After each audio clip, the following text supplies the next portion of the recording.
Today I have an interesting video for you guys. It's a you can tell this is not a bike.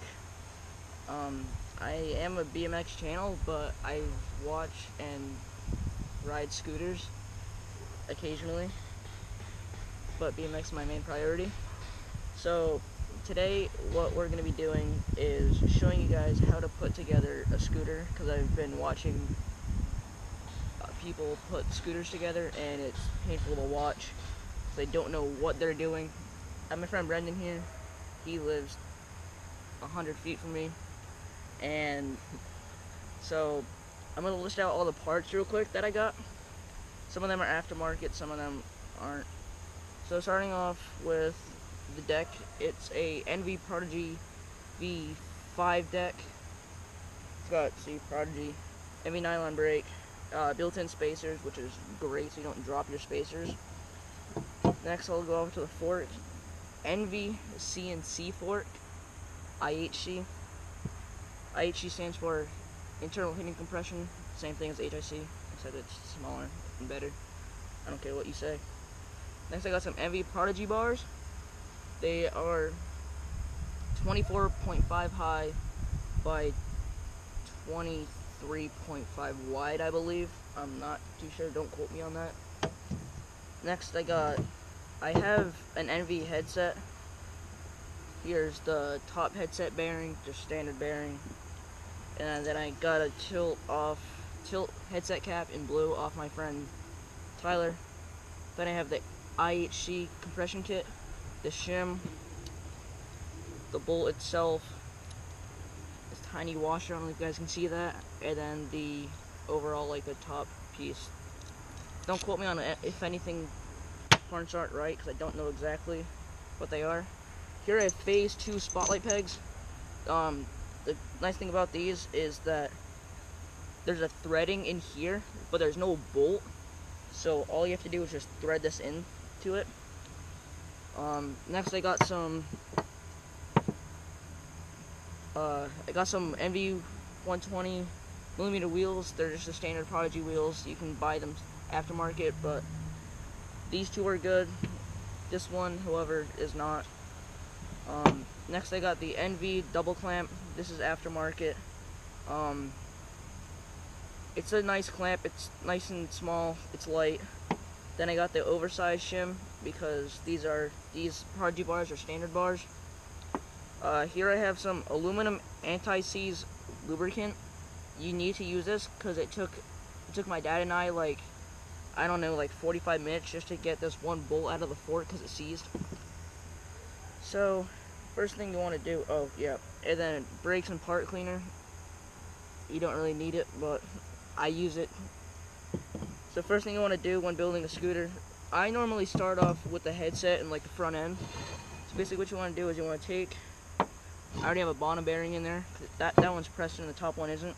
First off, you want to take your top bearing, put it in the top, and just nice press it in. With your IHC fork, you have the top race. It's different. It's a lot thicker than the normal ones. The normal ones only come up to about the curve that's right there. These ones need to work with IHC. HIC crown races aren't as good as, they're like not as like thin. They're thicker, so like it'll just wobble on the fork. This one does not. There's nothing. So first off, what you want to do is you want to take bottom bearing's already in. You want to thread the fork through. Sometimes the bearing will pop out, and then you want to just press it in. Take your crown race that goes on IHC, put that on there. Next you want to take your IHC shim, push it on, take your bolt, thread it through all the way. It's a really long bolt. I'm actually missing something. I need to. Putting anti-seize on steel parts is like the most important thing in the world. If you don't want it to freeze up, I highly recommend putting this stuff on it because it will not it won't freeze. So I gotta wipe some of this off. There we go. Then the washer's in there, right? See, this will just thread through amazingly. I'm just gonna grab, some of the tools I'll grab my 456 Park tool. It's like one of the greatest tools in the world. Park tool is always the best with their tools. I normally use Park tools, but most people use a ratchet, like a 5mm extension and a socket ratchet. So then you want to get it nice and tight up in there. I think that's good. Take your 5mm out. Make sure it spins nice and well. You might need to tighten up a little bit more depending on what your preference is. Mine's usually nice and tight. There we go. Nice and. Then after that, you want to take your headset cap, place it over the IHC shim. I saw a kid try and put this on after the top cap. It didn't work. Next, I'll show you how to put on the bars. To put on the bars on a scooter like this, you gotta take the shim, put it on the bar so that the slit in the bar and the slit in the shim should line up, and then put the slit. So it's gonna basically be 3 slits in all of this. And you basically just want to make them all align, and make sure your shim is all the way down, touching the bottom, like all the way down, touching the bottom of the clamp, like so everything's flush on the bottom. After you've done that, you can just, I gotta tighten this up real quick so I can kind of like force the bar on. I don't know how long we'll show you putting the bars on, because I kind of have to like put it on the ground and then put it up here. It kind of takes a while to get this thing to like get on there good. Then I'll just put this down on the ground. I'll take the bar. I'll just kind of shove the bar on. It takes a while. I actually have to. I probably tighten this too much to get it on well.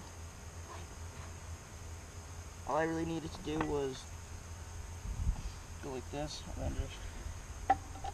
It's kind of a pain getting, especially like having 3 things to put on. So it's on now. Usually when you're done, you gotta like kind of like make sure everything's touching the bottom. Like to make sure everything's touching the bottom, just lift the clamp up, and then you gotta make sure the bars are straight. Or I'll do all that after, like when I'm done with the video. But for now, it's just gonna have to be how it is. Then you're gonna take like a better Allen key. Take something like this rather than something like this. This thing's, it's nice, but it's not good enough. So what you want to do is you want to take your, almost all my scooters 6mm bolts except for my compression. So 6mm bolts won't strip as easily. They're easier to tighten. They won't strip.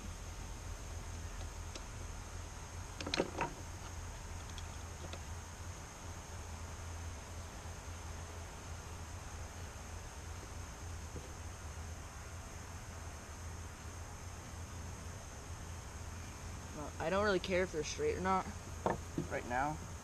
Because you just fix it later, right? Yeah, because I'm not gonna worry about that. So, actually, put this. I don't know if this can see or not. Can it? No, it can't. I need to pull this back more.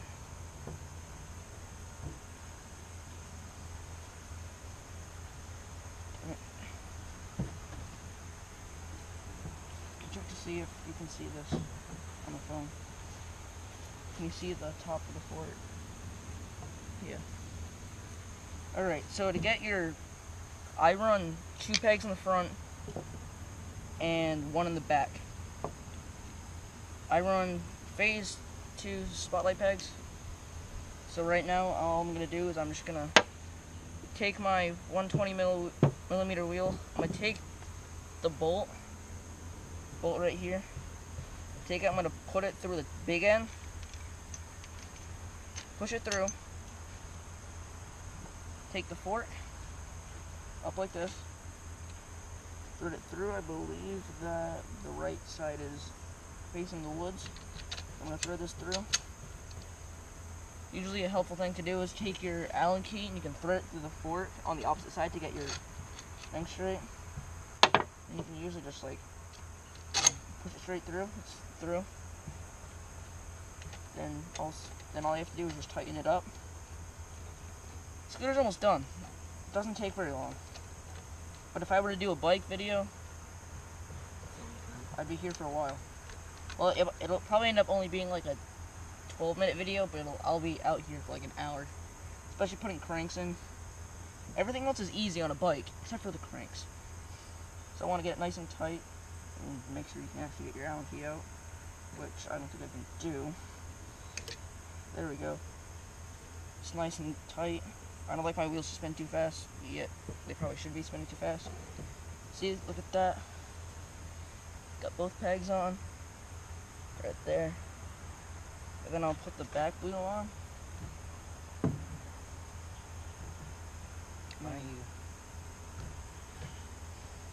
So to put the back wheel on, it's pretty much the same concept, except I don't run 2 pegs in the back, I only run 1. Take your wheel, take your axle, thread it through,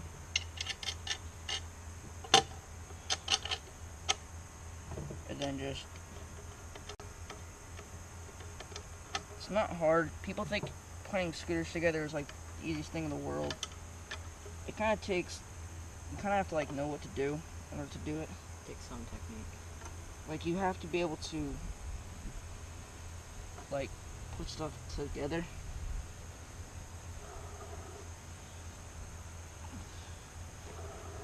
You hear that? That's my bearings, and they're not exactly good. They're stock Envy bearings, which aren't that great. If I always sound like that, I'm actually have to loosen up my front wheel a little bit. So I like my wheels, like, I'm like Dakota Shoots. He likes his scooter all like loose, but tight enough so it won't move. That's how everything, I like everything tight on my scooter except for the front wheel and the rear wheel. I like it somewhat loose. Because my front wheel's so much better than my back wheel. That's why the back wheel spins so much, because the bearings suck. This one spins just enough. Here is how eventually you'll come out to a complete setup that looks somewhat like this. There, got some nice grips. This thing overall is just like a beast. Like, I've dropped this thing so many times, and it still isn't like, it's still holding up. Envy product's probably the best product out of all things. Like, not even just saying that. Like, Envy, Tilt, and Affinity. I don't have any Affinity parts, but if I did, I'd be running them. There you have it. That's how I put a scooter together.